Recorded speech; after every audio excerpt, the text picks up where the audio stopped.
утро, Якутия! В эфире главного национального канала программа «Новый день». В студии работает Катерина Винокурова. Я приветствую всех, кто в эту минуту присоединяется к экранам своих телевизоров и по традиции встречает утро в нашей компании. Сегодня 12 сентября, четверг, и в этот день отмечается творческий праздник – Международный день вязания крючком. Техника вязания крючком считается более простой, нежели вязание на спицах, обеспечивает себе на сегодняшний день наибольшую популярность. Оно позволяет создавать красивые, уникальные, разнообразные предметы гардероба, а также это увлечение благотворно сказывается на эмоциональном нашем состоянии. Так оно позволяет отвлечься от повседневных проблем, расслабиться и снять стресс. Для семейного общения сегодня отмечают, День семейного общения сегодня отмечают в Ульяновской области. Интересно, что этот праздник отмечается только там и ни в каком больше другом регионе. В этот день проходят разнообразные мероприятия по всему городу и области, направленные на поддержание и сохранение семьи. Остальным регионам страны можно только брать с них пример и организовывать аналогичные праздники для укрепления семей. Стоит отметить также, что в Ульяновской области возрастает рождение детей. А теперь давайте знакомиться со свежим прогнозом погоды. Итак, сегодня в центральных Улусах в 6 часов утра температура воздуха составила -2 плюс 4 градуса. Днем ожидается до плюс 19, плюс 20. В Заречье утром -2 плюс 2, днем плюс 19, плюс 20 градусов. В Южных плюс 4 утром, днем плюс 16, плюс 19. В Вилюйских плюс 2, плюс 4 утром, а днем плюс 17, плюс 20 градусов. В Нижнеленских утром плюс 3, плюс 4, днем плюс 14, плюс 19.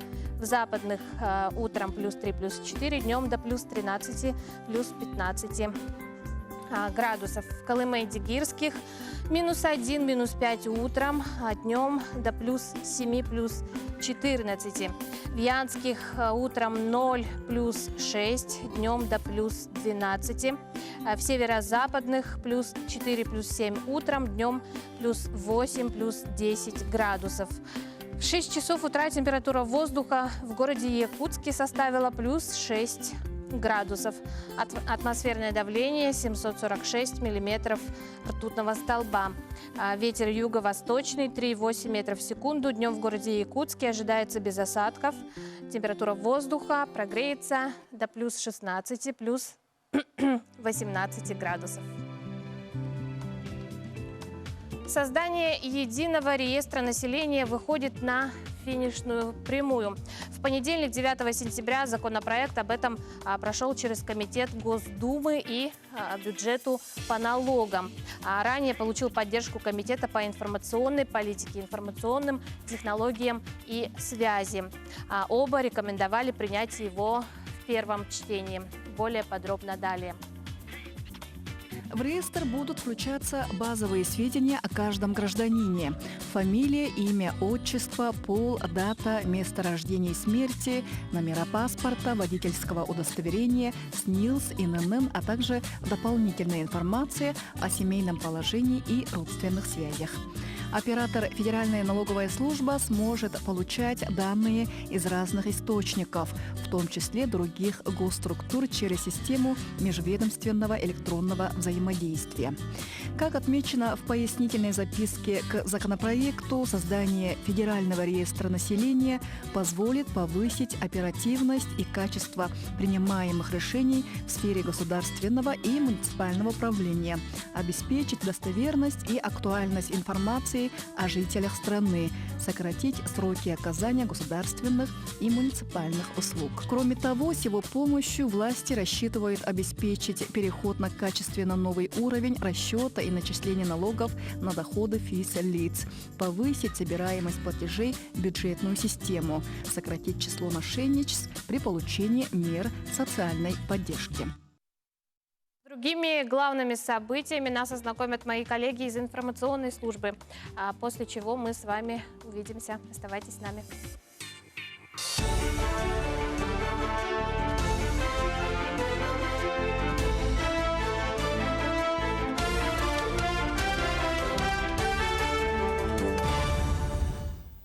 В эфире новости, в студии Кристина Якупова. Здравствуйте. Введение электронных трудовых книжек поддержал Комитет Госдумы. Проект был внесен в июле. Планируется, что внедрение начнется с 1 января следующего года, коснувшись порядка 60 миллионов граждан и около 8,5 миллионов хозяйствующих субъектов. Россияне в течение 2020 года должны будут сделать выбор, отказываться от бумажной книжки или нет. При этом бумажные документы с 1 января 2021 года сохранят для тех работников, которые подадут письменное заявление об этом до конца 2020 года. Остальные работники получат трудовые старого образца, так как работодатель будет освобожден от ответственности за их хранение. Более гибкий рабочий график призвал ввести премьер-министр Дмитрий Медведев. По его словам, нынешнее трудовое законодательство России не соответствует современным реалиям. Значительная часть людей не работает по трудовому договору, который предполагает 8-часовой рабочий день на рабочем месте, а трудятся из дома. Количество фрилансеров с каждым годом растет, при этом они зарабатывают неплохие деньги. Премьер-министр считает, что дистанционная занятость также нуждается в регулировании в рамках трудового законодательства. Кроме того, не исключено, что можно будет построить такой график, что человек будет занят 4 дня в неделю. Единая школьная карта набирает обороты. Теперь с помощью нее можно не только контролировать питание, расходы детей, оплачивать проезд в автобусах, но и воспользоваться услугами библиотеки. Сегодня в системе единой карты ЛК-14 уже 50 тысяч пользователей. У каждого участника проекта, родителей и учителей, открыт свой личный кабинет, через который можно в онлайн-режиме отслеживать все происходящее. Сегодня картой пользуются в 24 школах Якутска и еще в нескольких районах. Есть еще поиск дополнительных кружков, да, умная библиотека, можно сказать. И также этой же карточкой дети могут еще пользоваться транспортной карте. И вот мы хотим, наша цель вообще всесторонне развивать наше поколение, да. Планы, внедрить наш проект, да, во все школы по Республике Саха-Якутия. Во всех кинотеатрах республики сегодня стартует показ якутской картины «Нет Бога, кроме меня» от режиссера фильма «Костер на ветру» Дмитрия Давыдова. Фильм рассказывает о мужчине и его 70-летней маме, которая страдает болезнью Альцгеймера. Несмотря на все, мужчина бросает семью и переезжает в город, чтобы начать с мамой новую жизнь. Съемки проходили в сентябре прошлого года в Амгинском районе и в Якутске. По словам режиссера, сценарий фильма он писал около 3 лет. Главные роли исполняют артисты Саха-театра Петр Садовников и Зоя Багынанова. Мировая премьера фильма состоялась 5 августа в рамках кинофестиваля «Окно в Европу». Снимали в прошлом году. В 2018 году съемки у нас происходили в село Абага, Амгинского улуца и в городе Якутске. Фильм у нас получилась такая жизненная, хорошая очень драма. Фильм очень качественный. Лично мне, как продюсеру, за фильм не стыдно. И фильм у нас рассказывает о сложной жизни мужчины, который ради своей матери готов на очень многое. 10-й Всероссийский фестиваль паркура прошел в Москве. И вот уже в 5-й раз на его площадках состязаются и любители трекинга. Это спортивное движение, которое сочетает в себе элементы гимнастики, брейк-данса и нескольких боевых искусств. Например, КПР и тхэквондо. Главная особенность – это эффектные вращения в воздухе. На фестиваль приехали 30 лучших трекингистов страны. Якутию представил Гаврил Данилов. Парень является рекордсменом мира по вращениям в воздухе. Он делает 5 оборотов. Гаврил занимается трекингом уже 9 лет и с фестиваля увез сразу 3 награды – 2 серебра и 1 золото. Сложность трекинга – это вращение. Чем интереснее ты делаешь вращение, чем сложнее и зрелищнее должно все выглядеть. Вот. Я отличился на соревнованиях по винтам. Это моя самая сильная сторона – это вращение. То есть я очень хорошо вращаюсь вокруг себя, и я показал, что такое якутское вращение. Йоу. Такова информация к этому часу. Не переключайтесь.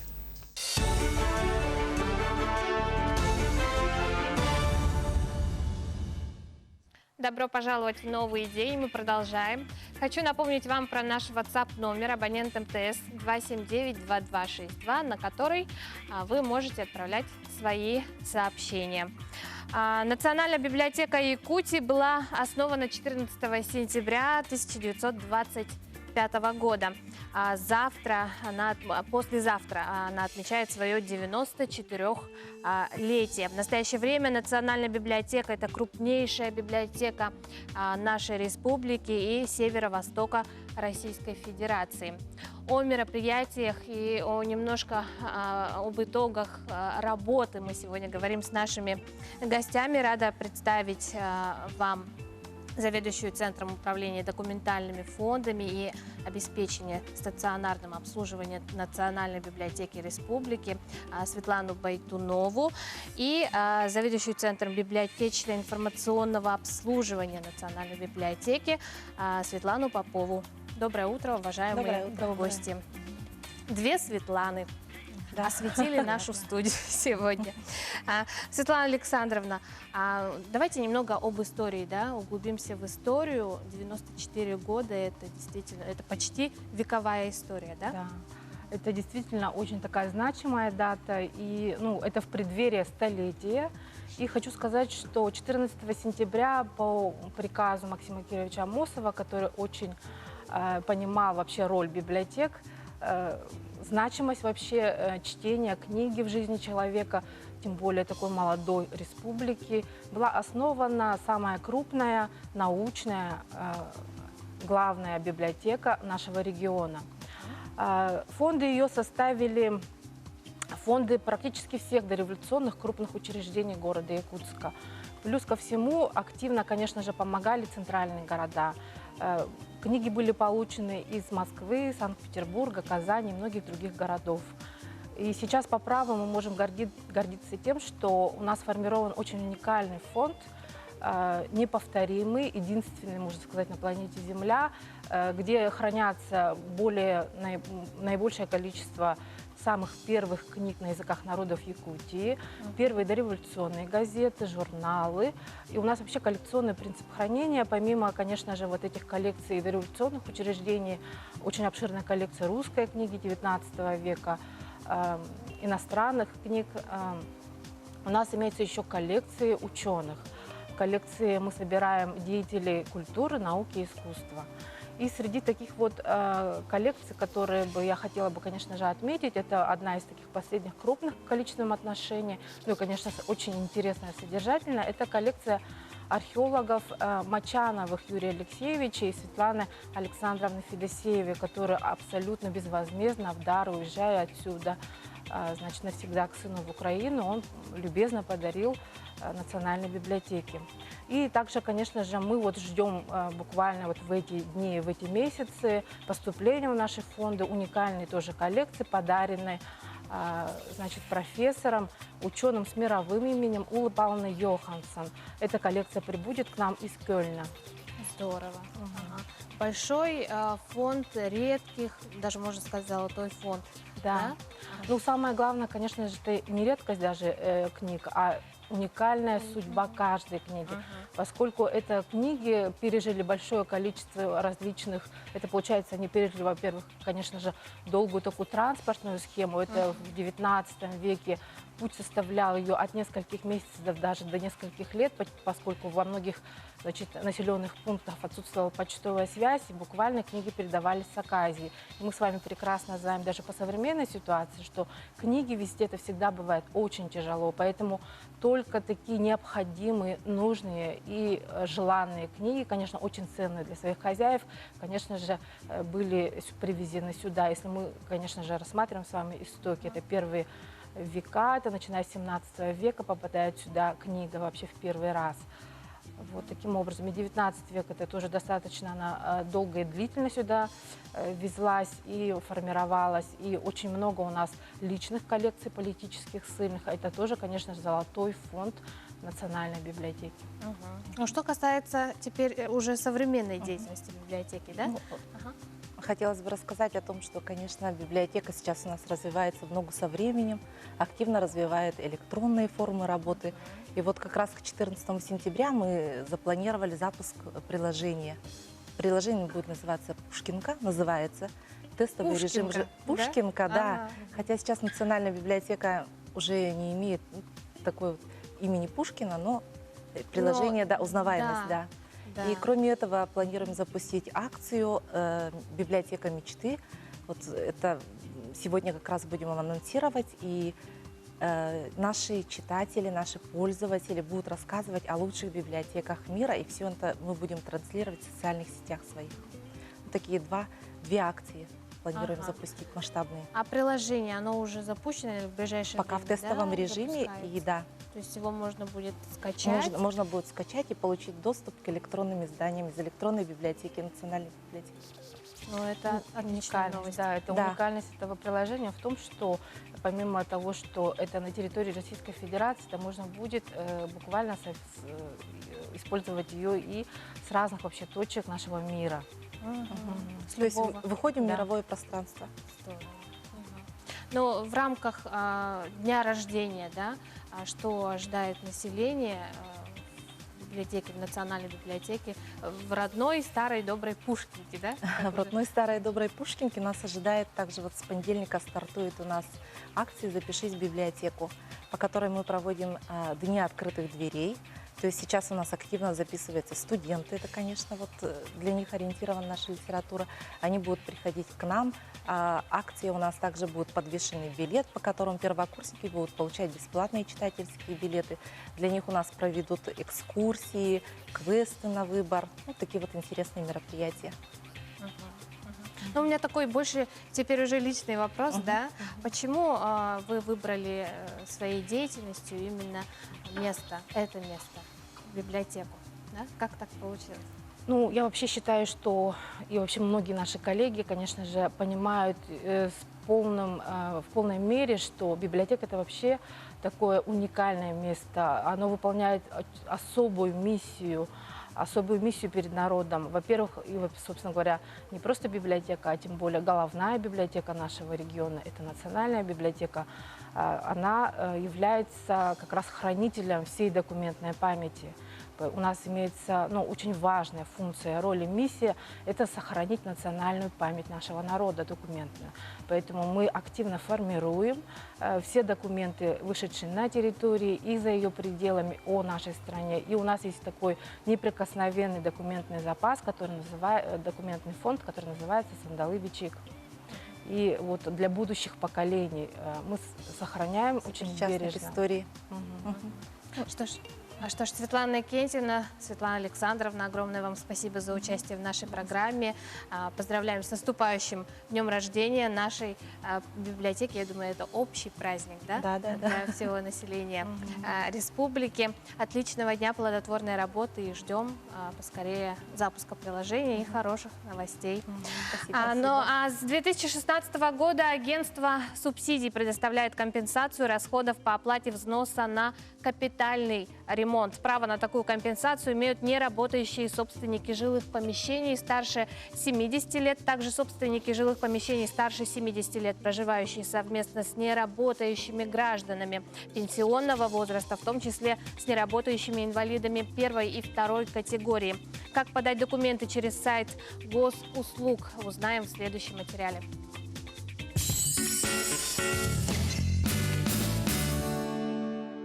Компенсация на капитальный ремонт полагается одиноко проживающим неработающим собственникам жилых помещений старше 70 лет. Также они могут претендовать на нее, если с ними проживают неработающие граждане пенсионного возраста. При возрасте старше 70 лет размер компенсации предоставляется в 50%. Если заявителю старше 80 лет, то размер уже 100%. Также необходимо обратить внимание, что от уплаты взносов граждане не освобождаются при этом. И компенсация предоставляется при фактических расходах и несет заявительный характер. Таким образом, гражданам необходимо подойти в территориальную службу адресных субсидий на ЖКУ, расположенных по всей республике Саха-Якутия. Также можно обратиться через МФЦ, через портал государственных и муниципальных услуг на Якутия. Для оформления компенсации нужен минимальный пакет документов. Это паспорт заявителя, трудовая книжка и реквизиты лицевого счета заявителя. Как отметили в агентстве субсидий, через сайт государственных услуг подать документы очень удобно. Уважаемые граждане Республики Саха-Якутия, призываем вас сдавать через портал государственных и муниципальных услуг документы для оформления компенсации по уплате взносов за капитальный ремонт, так как это удобно, быстро, недорого. И если вы сами этого сделать не можете, попросите своих родственников, более молодых. Сумма предоставленных субсидий за первое полугодие 2019 года по республике составила 338 миллионов рублей для более 19 тысяч семей и 4 миллиона рублей компенсации для более 3 тысяч граждан. Наталья Колесова, Андрей Рукавишников. Новый день. Внимание. Добро пожаловать в новый день. Мы продолжаем наш эфир. Сегодня во всех кинотеатрах и во всех кинозалах нашей республики состоится премьера фильма Дмитрия Давыдова «Нет Бога, кроме меня». И сегодня в нашей студии продюсер фильма, также по совместительству директор компании «Тарагай Синема» Семен Шишигин. Семен, доброе утро. Доброе утро, Катерина. Доброе утро, уважаемые зрители. Наконец-таки сегодня мы увидим плоды большой работы, да? Расскажите вот коротко, да, о чем фильм, несмотря на то, что трейлер уже вышел и, наверное, кто хотел, уже посмотрел. Так, наш фильм – это прежде всего фильм о судьбе человека, о судьбе сына, о судьбе его матери. Вот мы своим фильмом как раз вот хотели показать вот, действительно, вот, на что способен человек, в нашем фильме конкретно вот, взрослый сын, ради своей больной матери. Через какие испытания ему пришлось пройти, какие испытания ему предстоит пройти. И вот как раз у нас вот получилась такая жизненная, хорошая драма такая. Мы считаем, что фильм у нас получился. Съемки у нас происходили вот в прошлом году. Село Абага снимали мы, Амгинского улуца. И потом мы съемки снимали в городе Якутске. Вот. В главных ролях у нас актеры Саха-театра. Это Зоя Багананова и Петр Садовник. Вот. И я хотел бы отметить, что вот я считаю, и вот те люди, которые у нас на пресс-посмотре были, они вот считают, что сильной стороной нашего фильма вот является именно сильная игра актеров. Это прекрасная игра актеров. Вот Багананова, Садовников прекрасно сыграли свою роль. Не зря вот Петр, да, вот Петр Садовников, да, вот на фестивале «Окно Европы» в Выборге как раз получил главный приз за лучшую мужскую роль. Вот я как раз вот хотел бы обратить внимание наших зрителей, что действительно у нас во многих наших фильмах хромает, я сказал бы, даже вот актерская игра. Да, у нас все-таки профессиональных актеров много. Многие вот пытаются сами вот приглашать непрофессиональных актеров. Это хорошо, я не говорю, что это плохо, это хорошо. Иногда встречаются самородки. Да. Но у нас в нашем фильме вот, действительно вот, отличная игра актеров. Можно просто прийти и смотреть, и любоваться, и восхищаться. То есть задействованы профессиональные актеры, да? Профессиональные актеры, да. Им очень понравились им их герои. Они жили жизнью своих героев. Это прекрасно получилось. Я предлагаю телезрителям сейчас небольшой отрывок посмотреть из трейлера, да? Внимание на экран.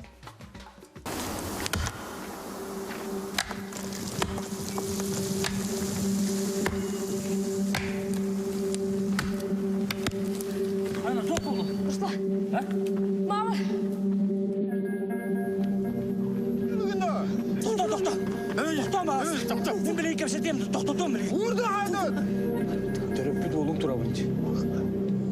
Руслан иятин тугунан вопросу хотазы.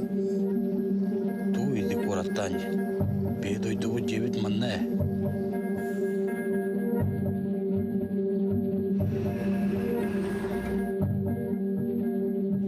Como yo iya itin tenon duje bolak ya. 지금 나는 주의기인. Олох ағыныр, бәғаны метод көрдіңіз. Такая сложная судьба, да, история. Как вот идея зародилась, да, такого сценария? Так, ну, автор сценария и режиссер нашего фильма Дмитрий Давыдов. Вот, он уже известен нам. Да, известен он своим первым фильмом «Костер на ветру», который получил широкое признание не только в нашей стране и в мире. Вот. История нашего сотрудничества такова, что вот в прошлом году Дмитрий, я вышел на Дмитрия, он как раз, я в соцсетях прочитал, что он как ищет партнеров для создания своего фильма. Вот мы с ним встретились, обсудились, я прочитал сценарий, мне сценарий очень понравился. Вот, он сказал, что писал его 3 месяца сценарий. Вот. Когда Дмитрий говорит, что он 3 месяца писал, он 3 месяца, это значит 90 дней он сидел днями и ночами, значит, он писал вот это все. Он такой, человек такой, да? Который, да, очень полностью отдает своей работе. Кстати, сегодня мы как раз должны были вместе с ним прийти, он должен был тоже сидеть в студии, но Дмитрий, да, он у нас не только хороший режиссер, но он хороший учитель. Он же учитель, он учитель начальной школы селе Чапчелхан Амгинского улуса. В данный момент он сейчас ведет урок. Как только он закончит все, да. Но это святое дело. Да, конечно. Он должен все сесть в такси и приехать на премьеру, да. Мы будем надеяться, что он успеет к премьерным показам нашего фильма. А сколько продолжались по времени съемки? Ну, съемки мы снимали 3 недели. Да, за 3 недели у нас... В Якутске все да, проходило. в Якутске, в Абаге, Якутске. У нас прекрасно была съемочная группа. Все было очень хорошо подготовлено. Без единой задоринки, без единой задержки, все прекрасно, все прошло. Даже в тот момент, когда нам нужен был снег, а это было как раз у нас первые числа октября мы заканчивали, да, под вопросом, по прогнозам снега не предполагалось. Мы даже думали, что прекратить, закончить съемки и ждать, когда будет снег. Ориентировали, что недели через 2-3, наверное. И вот утром просыпаемся, снег лежит. Все, поехали снимать. У нас это последний кадр получился. Здорово.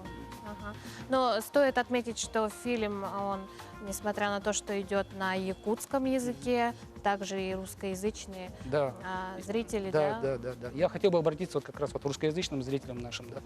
У нас этот фильм действительно такой, его стоит посмотреть. Он хоть и якутский язык, на якутском языке, но русские субтитры есть. Ну, вообще во всем мире как бы считается нормой, когда вот даже вот некоторые эстеты предпочитают смотреть, допустим, голливудский фильм в оригинале с русскими титрами. Так что почему бы не посмотреть якутский фильм с русскими титрами? Прекрасная возможность ознакомиться вот с якутским кинематографом. А возрастная категория какая? Ну, у нас 16+, все-таки это у нас такая социальная драма все-таки. И категория у нас вот 16+, конечно. Сегодня день премьеры. Где конкретно будете Так, ну, у нас премьеры во всех... Где вас можно будет увидеть? Да, лично, во всех кинотеатрах нашего города. Съемочная группа объедет все кинотеатры города Якутска. Да. Конечно, такой напряженный график, но мы постараемся, мы обязаны это сделать и встретиться с нашими зрителями. Да, со всеми. Да? Так что, пожалуйста, приходите во все кинотеатры города Якутска на премьерные показы, которые там ориентировочно они начинаются там. Кинотеатр Лена в 5:40 вечера, а в остальных кинотеатрах начиная с 6. Там можно догадаться, где премьеры начинаются. Что ж, Семен, огромное вам спасибо, что пришли к нам в студию. Удачи, конечно, удачи, чтобы все пошло на отлично. Большое спасибо. Небольшая рекламная пауза. Оставайтесь с нами, не переключайтесь.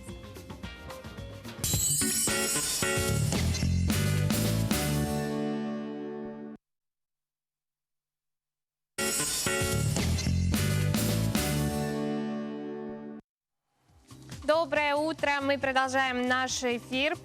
Далее в нашей студии появятся участники всероссийского конкурса «Народный участковый 2019». Но сначала ознакомимся с последними событиями республики. Свежий информационный блок. Далее.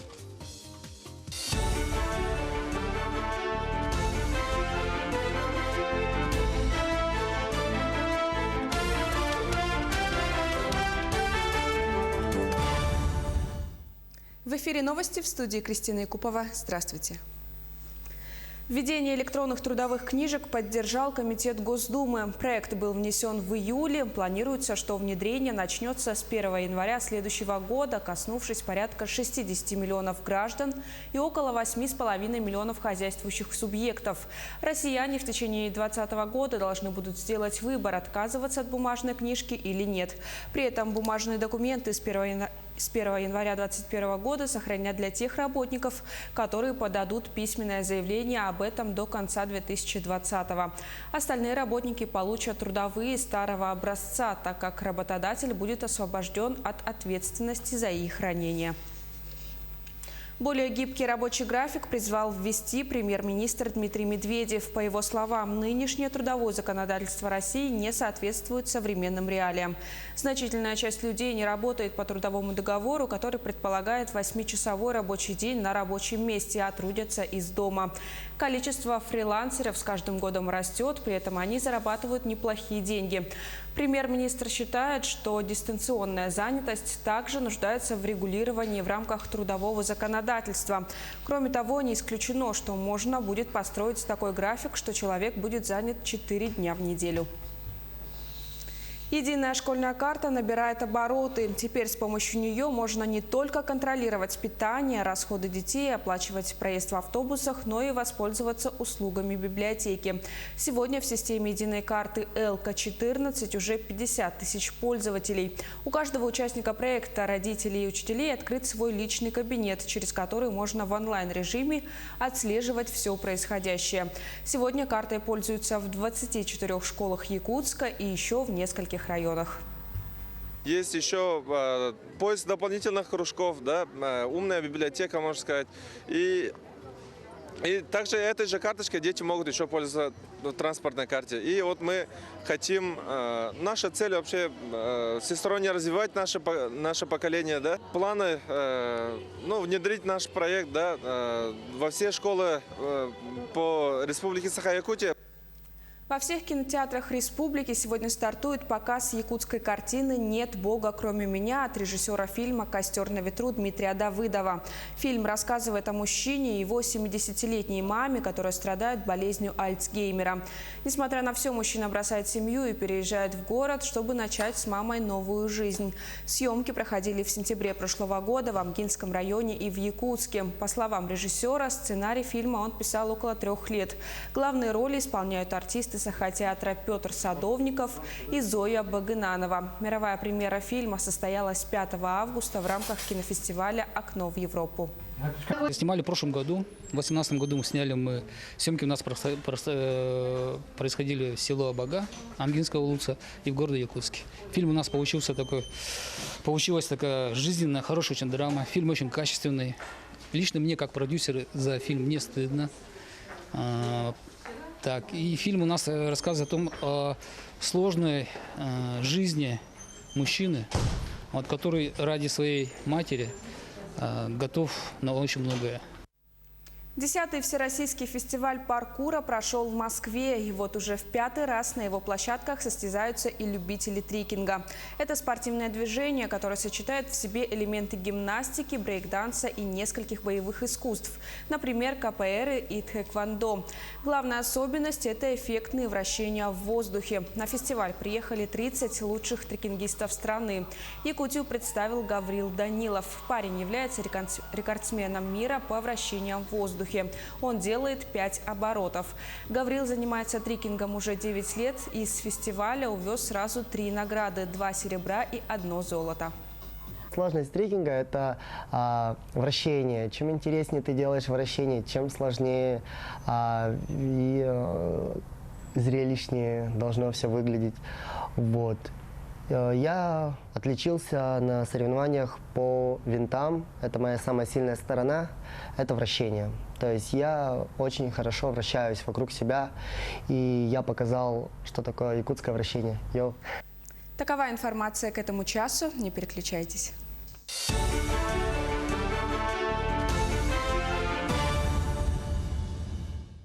Всем доброе утро. Мы продолжаем наш эфир. Хочу напомнить вам про наш WhatsApp номер.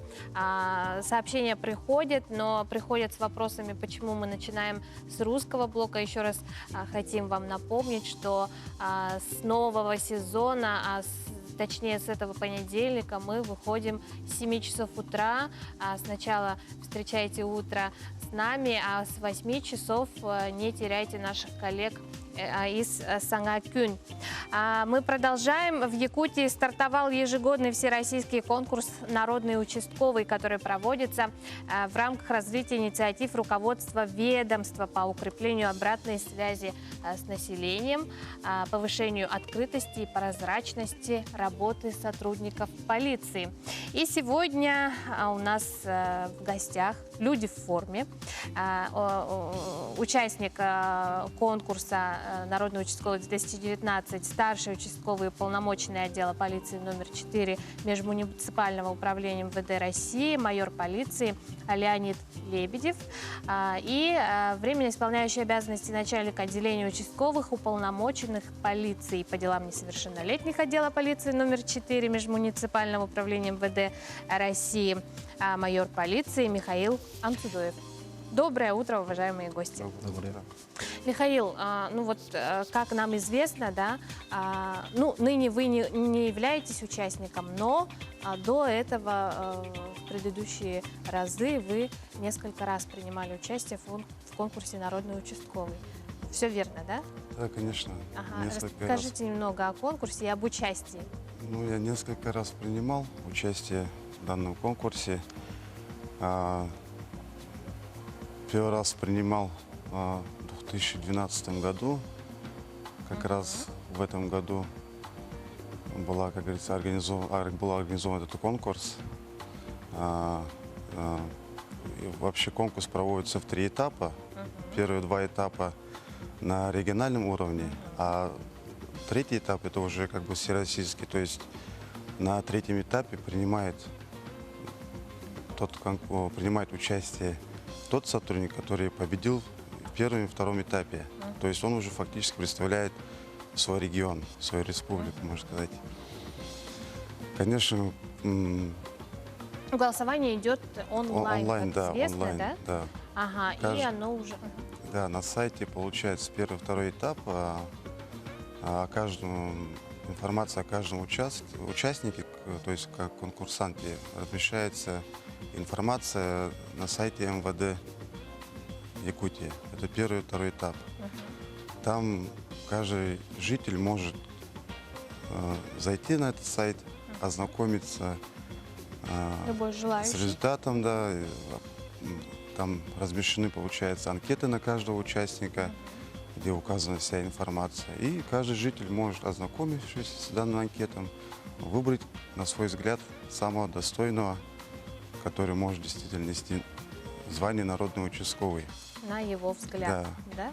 3-й этап, конечно, у нас намного труднее, потому что есть представители таких регионов, где проживает большое количество населения, и там действительно тоже активно. То есть конкуренция большая, да? Конкуренция очень большая, и, конечно, каждый житель региона старается поддерживать своего участкового, как-никак он представляет свой регион. Там, конечно, да, очень тяжело. Но я в 2012 году параллельно проводился еще один конкурс. Это «Лучший по профессии». По сути, то же самое. Выбирается лучший сотрудник, и там,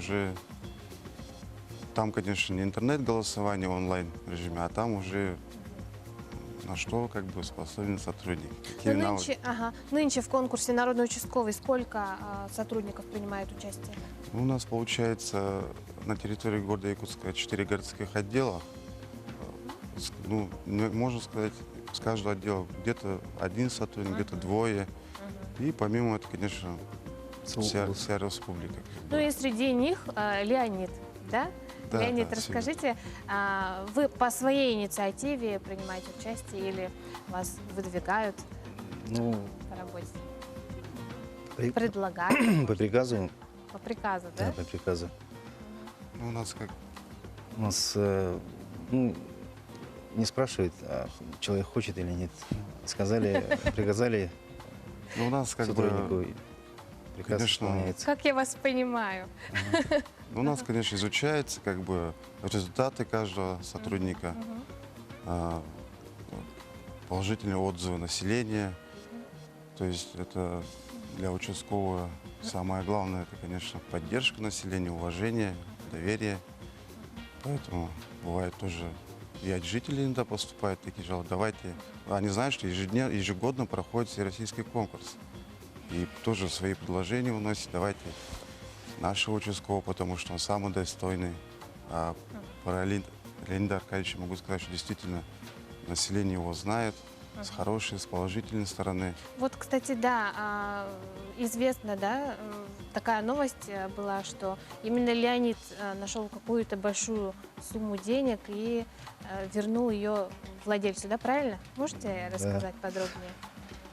Получается, перед Новым годом, где-то 29 по-моему, декабря, во время обхода административного участка под фонарным столбом я нашел купюру, стопку купюр.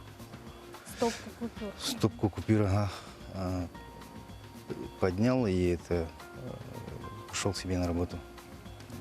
Сначала подумал, что это фальшивые деньги, потому что те, которые распространяют фальшивые купюры, они обычно кидают на улице там, оставляют на рынках, чтобы оно ушло в народ. И сначала так подумал, что это фальшивые деньги. Потом, придя на работу, внимательно посмотрев, убедился, что это настоящие деньги. И сразу же доложил дежурному о находке. И все, потом через 3 суток, по-моему, никто не объявился. И мы Ну, владельца нашли, да? Да, нашли через это. Самое главное. Информацию выложили в сети интернет. И оттуда... Леонид, желаем вам удачи в конкурсе, победы, возможно. Спасибо за участие в нашей программе. У нас рекламная пауза. Оставайтесь с нами.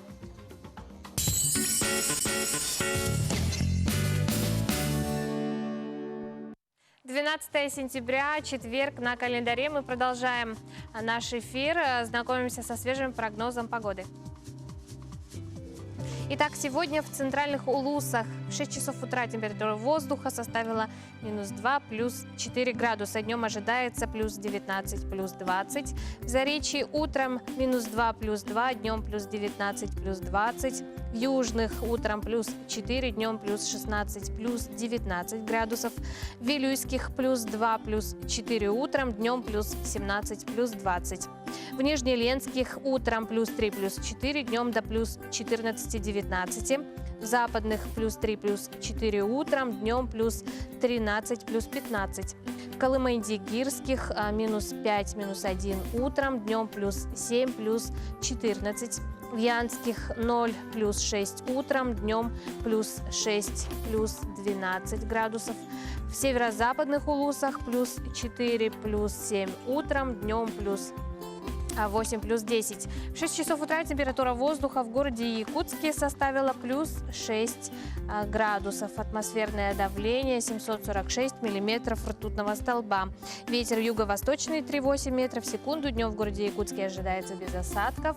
Температура воздуха прогреется до +16, +18 градусов тепла. Ну а далее наш эфир продолжит рубрика «Пусть мама придет». Хочется сказать, что именно благодаря нашей рубрике и выпускам в нашей программе, а также в программе «Будем вместе» с началом этого года было устроено целых 12 ребятишек в добрые семьи. Это у нас Нелли, ей 2 годика и 9 месяцев.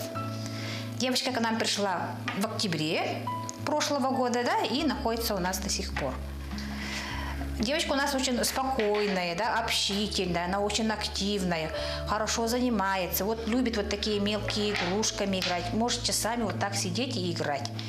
Так, игрушки она как играет по назначению, да, например, кукла она играет, кормит, например, ее, да, ложит спать, что еще, качает ее, да, мячиком может поиграть, молодец, мячиком может именно играет с игрушками по назначению, да, знает, что это, зачем вот эта игрушка нужна. Так, девочка, она у нас, ну, помощница моя. Она помогает маленьким детям, да, за ручкой берет их. Идем, когда на прогулку, она берет их за ручку, помогает мне. Здесь тоже в группе очень помогает, она, потому что она самая у нас большая, да, по возрасту девочка. Поэтому она наша помощница. Выполняет простые вот эти поручения, да, все делает то, что говорим, понимает речь взрослого. Но сама она пока не говорит, говорит отдельные слова. Вот эту ручку дай. Этот пальчик деда. Скажи, деда. Деда.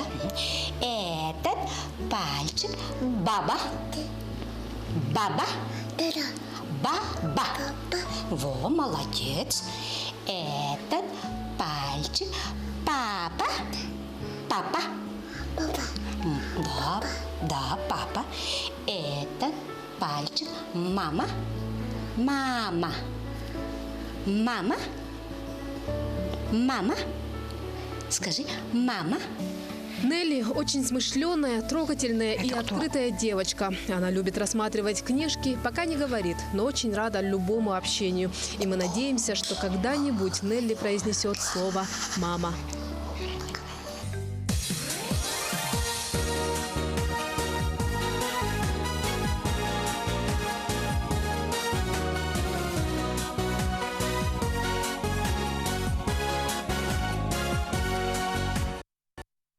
А в кинотеатрах вовсю набирает обороты показ фильма ужасов «Оно 2». Сегодня в кинотеатрах ожидаются показы еще нескольких достойных внимания фильмов, одним из которых станет экстравагантная комедия с Дженнифер Лопес в главной роли. С этой и другими премьерами этого четверга знакомимся в рубрике «Киноафиша».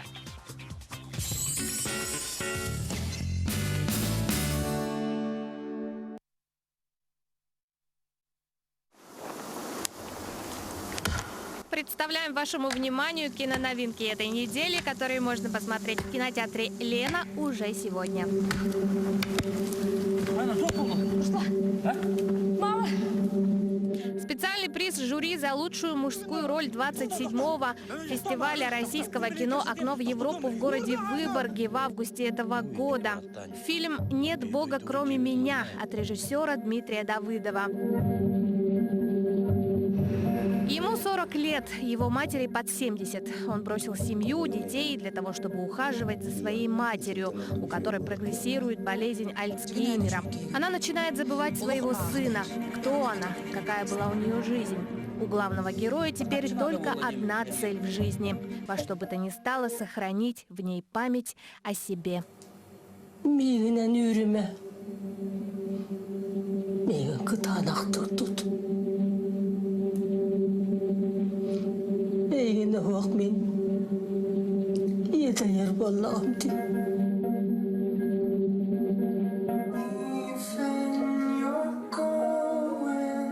Это про нее я говорила. Юный житель Нью-Йорка Тео Деккер потерял мать в террористической атаке в музее Метрополитен. И это навсегда изменило его жизнь. Там же он приобрел кое-что бесценное – картину голландца Карла Фабрициуса «Щегол», величайший шедевр живописи 17 века. О том, что картина хранится у Тео, никто не знает. Все его злоключения отныне будут связаны с этим артефактом. Этот сюжет миллионы читателей узнали в 2013 году, прочитав роман американки Донны Тарт, международный бестселлер, получивший множество заслуженных премий. Теперь к ним добавится аудитория фильма, поставленного по его мотивам Джоном Краули.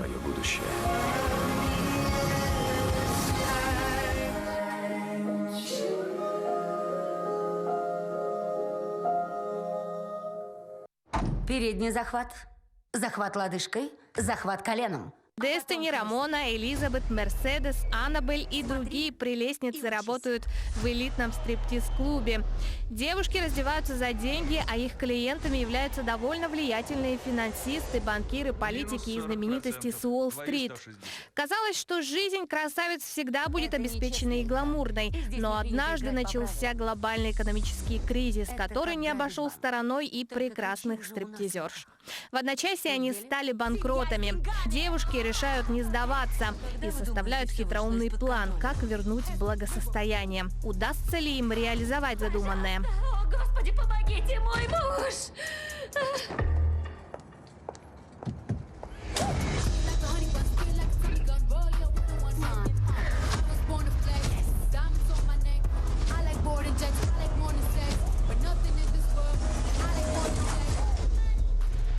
Money, power, poverty, extreme inequality. И только сегодня в кинотеатре «Лена» состоятся специальные показы документальных фильмов «Капитал в 21 веке», который рассказывает о главных проблемах существующего капитализма, неравенства и формулирует основные задачи будущего. А также фильм «Сорокин трип» о самом значительном русском писателе современности, в котором Владимир Сорокин впервые рассказывает о собственной жизни с предельной откровенностью. Детство в подмосковном рабочем поселке, жизнь в мастерских подпольных художников, преследование со стороны КГБ и многое другое. Что будет, если это будет реализовано? Мы желаем вам отличного настроения и приятного просмотра. Туристы рассказали, сколько денег тратят в путешествиях на еду. Так, более 80% россиян считают, что кулинарные изыски помогают погрузиться в чужую культуру не хуже, чем произведения искусства. Выяснилось, что примерно 42% респондентов учитывают особенности местной кухни в числе прочих критериев во время выбора маршрута путешествия. А для 16% опрошенных это один из главных факторов при принятии решения. Бразильцы, колумбийцы, мексиканцы считают, что возможность попробовать интересные блюда зарубежной кухни – это обязательное условие успешного отпуска. Половина всех опрошенных отмечают, что траты на еду в поездке смущают их меньше, чем на родине. А четверть россиян готовы тратить от 500 до 1000 рублей на человека. Еще 32% от 1000 до 2000 рублей. А траты больше 4000 не пугают каждого 20-го респондента. Так, интернет – это основной источник информации при выборе кафе или ресторана для 83% российских путешественников. Ну а далее рубрика «Приятного аппетита». Учимся готовить джем из сезонных ягод и фруктов. Доброе утро, меня зовут Наталья. Я хочу вам сегодня представить очень интересный, вкусный рецепт из сезонных бахчевых. Это у нас сегодня дыня в фаворе и лайм, и с минимумом специй. Сегодня мне будет помогать моя дочь Алина. Доброе утро. Итак, для этого джема нам понадобится дыня средних размеров, приблизительно 2,5-3 килограмма, 2 лайма. Нам потребуется и мякоть, и сок, и кожура. Из специй у нас будет, естественно, сахар, но сахар в минимальном объеме 0,5 к 1 килограмму, плюс молотая корица и, на удивление, красный перец чили. Далее, естественно, нам нужен будет загуститель. Сироп будет жидкий. Это натуральный загуститель, желатин. Дыню делим на 2 половины. Обязательно вычищаем косточки. Алина мне поможет, да, ведь? Это очень удобно делать ложкой. Теперь мы делим его абсолютно любыми дольками, как вам удобнее. Обязательно кастрюля должна быть с толстым дном, потому что мы будем подогревать. Толстое дно нужно для более равномерного распределения тепла. И разрезаем. Это могут быть дольки чуть побольше, чуть-чуть поменьше. Дыня очень сочная. Мы засыпаем сахаром. На расчет на 2,5 килограмма мякоти мы засыпали 500-600 грамм сахара песка. Теперь это у нас должно отстояться все в течение часа. Итак, у нас прошел час. Дыни с сахаром дали очень много сиропа. Мы должны сейчас на данном этапе замочить желатин в холодной воде в течение 15-20 минут. Дыню с сиропом мы перемешаем.